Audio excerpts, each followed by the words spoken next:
처음 일본에 왔을 때 저는 20몇 살의 유학생이었어요. 낯선 나라, 낯선 말, 낯선 음식. 지금 생각하면 참 무모했던 것 같은데 그때는 그냥 무대포로 살았던 것 같아요. 그리고 이곳 일본에서 남편을 만났어요. 같이 공부하는 사람이었고 처음엔 그냥 학교 선배였는데 어느 순간 삶의 동반자가 되어 있었어요. 결혼을 하고 직장 때문에 자연스럽게 일본에 정착하게 되었어요. 한국도 아니고 일본도 아닌 그 사이 어딘가에서 살아가는 사람이 된 거죠. 두 아이가 태어났어요. 아이들을 처음 품에 안았을 때 기쁨과 동시에 마음 한켠에 작은 두려움이 있었어요. 아이들이 잘 자랄 수 있을까? 괜찮을까? 일본 사회에서 외국인의 자녀로 자란다는 것. 생김새가 비슷해 보여도 성이 다르고 집에서 쓰는 말이 다르고 문화가 다른 아이들. 혹시라도 학교에서 왕따를 당하면 어떡하지? 혹시라도 자기가 어디에도 속하지 못한다고 느끼면 어떡하지? 그 걱정은 아이들이 학교에 들어갈 때마다 항상 마음 어딘가에 있었어요. 선생님께서 어떤 분인지, 친구들이 어떻게 대해줄지 입학할 때마다 기도하는 마음으로 보냈어요.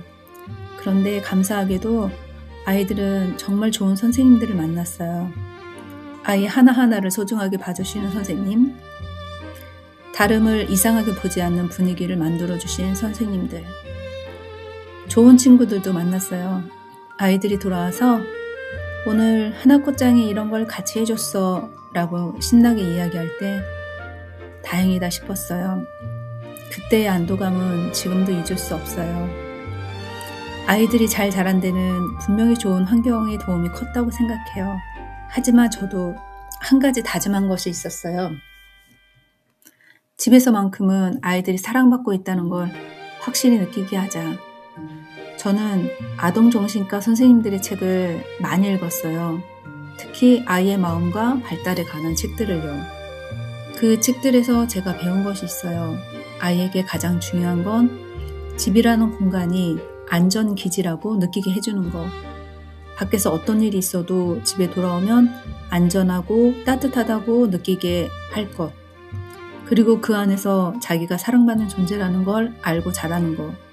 저는 그게 정말 중요하다고 생각해요. 그래서 애정은 아낌없이 표현했다고 생각해요. 사랑해. 네가 있어서 엄마 행복해. 오늘도 잘했어. 수고했어. 이런 말을 습관처럼 했어요.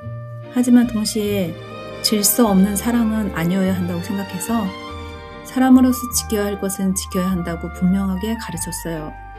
다른 사람의 마음을 함부로 다치게 하는 건 안 되고 거짓말을 하지 말고 어려운 사람을 모른 척 하지 말라고.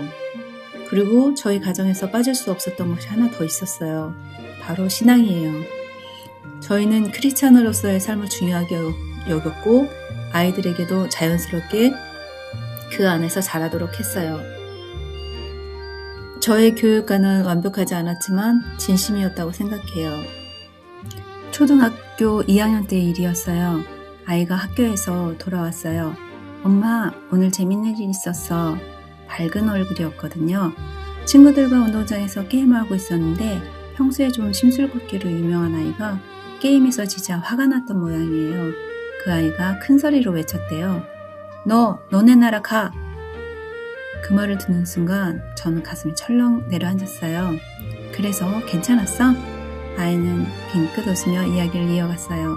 그런데 그 자리에 있던 다른 친구들이 하나둘씩 입을 열었대요. 한 친구가 그래? 그럼 난 우주로 돌아갈래. 또 다른 친구는 그래? 나는 숲으로 돌아갈게. 그러자 여기저기서 웃음이 터졌고 그 분위기에 심술궂은 아이도 멋쩍어 했다고 해요.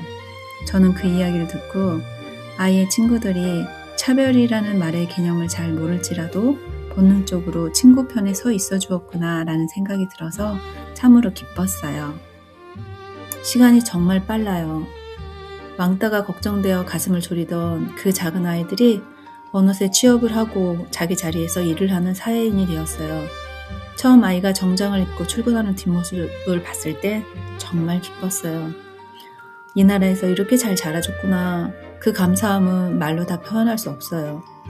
두 아이 모두 각자의 방식으로 일본이라는 사회 속에서 당당하게 살아가고 있어요. 진심으로 하나님께 감사드려요. 그리고 얼마 전 결혼 기념일이 있었어요. 30년이 넘는 세월을 함께 해온 남편과의 결혼 기념일. 그런데 이번엔 특별한 일이 있었어요. 아이들이 우리를 위해서 선물을 준비해 준 거예요. 마치자야가야라는 레스토랑에서의 식사였어요. 남편과 둘이서 조용히 앉아 그 식사를 하면서 마냥 좋더라고요. 아이들을 키울 때는 힘들다고 생각했는데 그 순간들이 다 행복이었음을 지금에서야 알 것 같아요. 부모로서 해준 것보다 아이들이 저에게 가르쳐 준 게 더 많아요.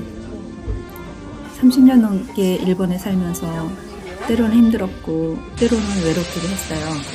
애들 기르면서 직장 생활하는 것도 벅찼고 문화 차이, 인간관계 갈등도 있었고 그런데 그 모든 것이 다 나의 인생이더라고요. 행복한 인생만이 인생이 아니라 버티고 그냥 살아내는 것도 인생이라는 얘기. 그 얘기가 위로가 되는 나이가 되었어요. 아직은 일할 수 있고 완벽하진 않지만 여기에서 의사소통할 수 있는 일상에 감사해요. 여러분도 오늘 건강하세요.